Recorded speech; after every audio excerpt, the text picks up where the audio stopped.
আমাদের মধ্যে অত্যন্ত গুরুত্বপূর্ণ বক্তব্য নিয়ে আসবেন সেই শাপলা চত্বরের বীর সেনাঙ্গনের অত্যন্ত সম্মুখভাবে যে নেতৃত্ব দিয়ে দিয়েছেন হেফাজতে ইসলাম গাজীপুর জেলার সাবেক সাধারণ সম্পাদক ইসলামী ঐক্য জোটের বর্তমানে কেন্দ্রীয় ভারপ্রাপ্ত মহাসচিব মুফতি আমিন রহমতুল্লাহ হাতেগোলা সৈনিক গাজীপুরের কৃতি সন্তান হযরত মাওলানা ফজলুর রহমান দামাত বরকাতুহুল আলিয়া অত্যন্ত গুরুত্বপূর্ণ বক্তব্য নিয়েছেন।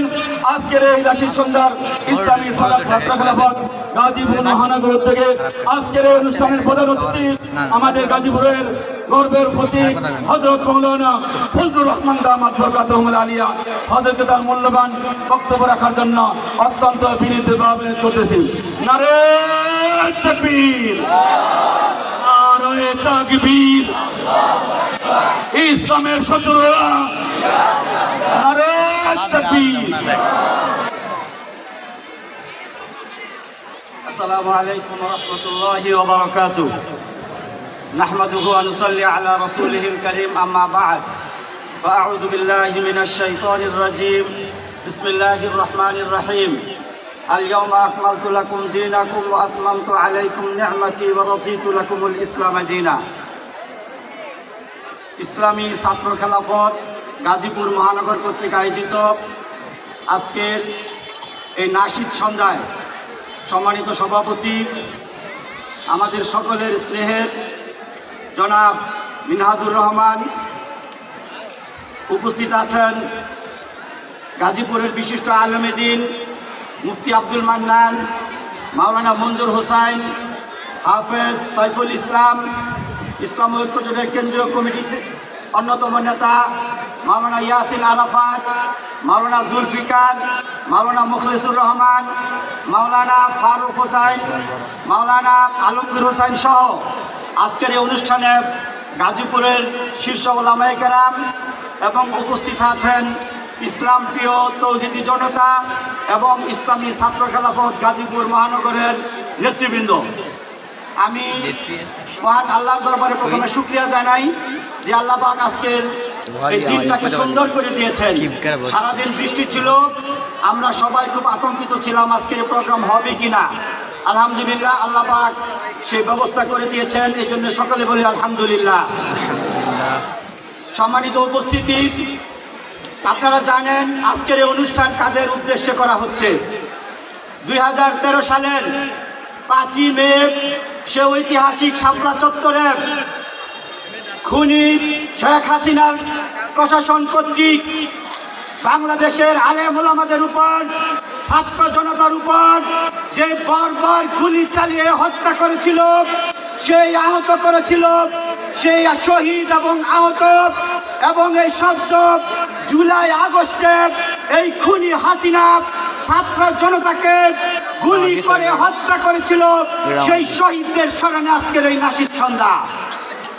সংগ্রামী সাথী ও বন্ধুরা আমার, 2013 সালের শাপলা চত্বরে এ দেশের আলেম ওলামা তৌহিদি জনতা কি দাবি নিয়ে তারা উপস্থিত হয়েছিল আপনারা সকলে জানেন। সেই দিন 13 দফা দাবি নিয়ে শাপলা চত্বরে উপস্থিত হয়েছিল।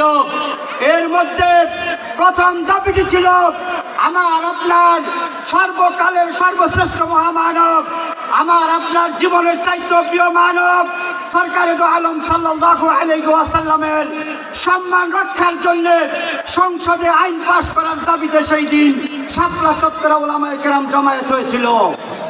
সংগ্রামী তৌহিদি জনতা, সেই রাত্রে, সেই কালো রাত্রে শেখ হাসিনা আলেম ওলামাদের শাপলা চত্বরে একটি রাত্রে অবস্থান করতে দেয় না। প্রশাসন 2 লক্ষ বুলেট মেরে আমাদের শত শত আলেম ওলামাকে হত্যা করেছে। ভাইয়ের আমার, সেই ইতিহাস এই বাংলাদেশের ইতিহাসে স্বর্ণাক্ষরে লেখা থাকবে, হাসিনার ইতিহাসে কালো অধ্যায় হয়ে থাকবে। সংগ্রামী সাথী ও বন্ধুরা আমার, এই বাংলাদেশে আরেকটা ঘটনা শেখ হাসিনা ঘটিয়েছিল। বিডিআর হত্যাকাণ্ড ঘটানোর মাধ্যমে বাংলাদেশের স্বাধীনতা সার্বভৌমত্বকে হুমকির মুখে ফেলে দিয়েছিল। সেই শেখ হাসিনা ভারতের পরামর্শে বাংলাদেশের আর্মিদের উপর আক্রমণ করে মেজরদের হত্যা করে আমাদের সেনাবাহিনীর শক্তিকে দুর্বল করার ষড়যন্ত্র করেছিল। সংগ্রামী সাথী ও বন্ধুরা আমার, শেখ হাসিনা বাংলাদেশে যতবার ক্ষমতায় এসেছে কোনোদিনও সঠিক ভোটে ক্ষমতায় আসে নাই। তারা বাঁকা পথে বাংলাদেশের ক্ষমতা এসেছে। তারা ৩-৪টি নির্বাচন হয়েছে, প্রত্যেকটা নির্বাচনে কারচুপি হয়েছে। কোন একটি নির্বাচনও এই দেশের মানুষ গ্রহণ করে নাই, সেটা প্রত্যেকটা নির্বাচনী প্রশ্নবিদ্ধ ছিল। সংগ্রামী সাথী ও বন্ধুরা আমার, আজকে জুলাই আগস্টের এদেশের ছাত্র জনতা তাদের বুকের তাজা রক্ত দিয়ে এই ফ্যাসিস্ট আওয়ামী লীগের পতন ঘটিয়েছে। আপনারা জানেন, আওয়ামী লীগ শেখ হাসিনা এই দেশের ক্ষমতায় এসেছিল প্রতিশোধ নেওয়ার জন্যে। আসলে এই দেশের জনগণকে শেখ হাসিনা কোনোদিনও মহব্বত করে নাই, ভালোবাসে নাই। আজকে শেখ হাসিনা এই আগস্টে 1400-র মতো ছাত্র জনকে হত্যা করে, প্রায় 100-র মতো আলেম ওলামাকে যে হত্যা করেছে, এই দায়ভার আগামী 50 বছরও যদি আওয়ামী লীগকে নিষিদ্ধ করা হয়, সেটার দায়ভার উসুল হবে না। আমরা দাবি জানাই, এই আওয়ামী লীগকে আজকে যে হত্যাকাণ্ড ঘটিয়েছে, এর জন্য আগামী 50 বছর বাংলাদেশে নিষিদ্ধ করা হোক। আওয়ামী লীগের রাজনীতিকে বাংলাদেশে নিষিদ্ধ করা হোক। শেখ হাসিনাকে ইন্ডিয়া থেকে ধরে এনে বাংলাদেশে তাকে বিচার করা হোক এবং আগামী দিনে বাংলাদেশের মাটিতে কেউ যেন হাসিনার মতো আর খুনির রাজত্ব কায়েম করতে না পারে। যদি খুনি করে নাই, গত 16টা বছর এই শেখ হাসিনা যে আয়নাগর কায়েম করেছিল, যে খুনের রাজত্ব কায়েম করেছিল, যে গুমের রাজত্ব কায়েম করেছিল, এর জন্যে শেখ হাসিনার যদি 100 বছরও সাজা হয়, তবুও এর দায়ভার হাসিনার সুদ হবে না।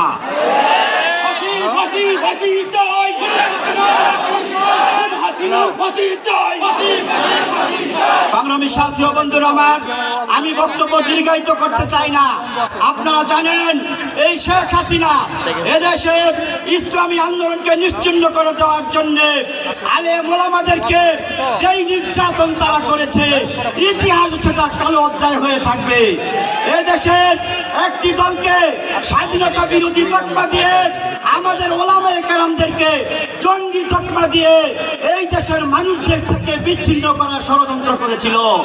শেখ হাসিনা, তুমি এই দেশ থেকে ইসলামকে নিশ্চিহ্ন করতে চেয়েছিলে। আল্লাহর কি রহমত, আল্লাহর কি চাওয়া, তুমি নিজেই নিশ্চিহ্ন হয়ে গিয়েছ, আওয়ামী লীগ নিশ্চিহ্ন হয়ে গিয়েছে। আমি অনুরোধ করব, এই যে আমাদের স্বাধীনতা এনে দিয়েছে ছাত্র জনতা, এই স্বাধীনতাকে আমাদের রক্ষা করতে হবে। এই স্বাধীনতা যেমন আনা কঠিন, এর চাইতে আরো বেশি কঠিন হচ্ছে স্বাধীনতা রক্ষা করা।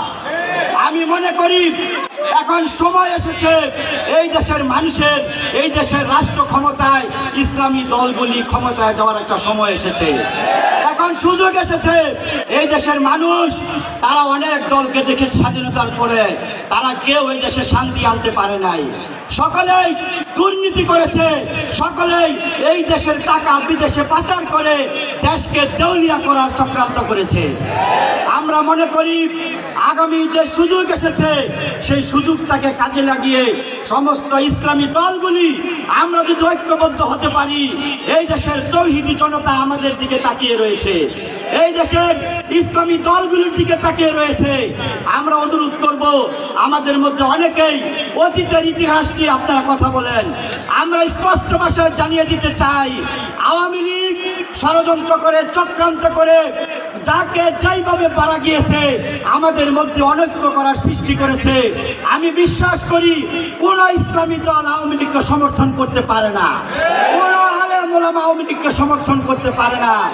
এই জন্যে আমি অনুরোধ করব, অতীত নিয়ে কথা না বলে আমাদের সামনে কিভাবে আমরা এগিয়ে যেতে পারি, কিভাবে বাংলাদেশের রাষ্ট্র ক্ষমতায় ইসলামকে প্রতিষ্ঠা করা যায়, আমরা আসুন সমস্ত অতীত ভুলে, ভেদাভেদ ভুলে, আমরা দূরত্ব ভুলে আমরা এক কাতারে সামিল হই, সামিল হয়ে এই দেশের তৌহিদি জনতার আশা আকাঙ্ক্ষাকে আমরা পূরণ করে আগামী দিনে এই দেশে একটা সত্যিকার ইসলাম এবং আলেম ওলামাদের নেতৃত্ব আমরা তৈরি করি।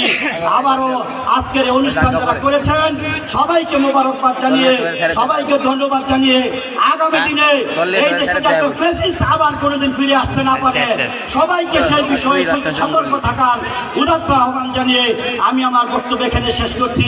ওয়া আখিরু দাওয়ানা আলহামদুলিল্লাহি রাব্বিল আলামিন।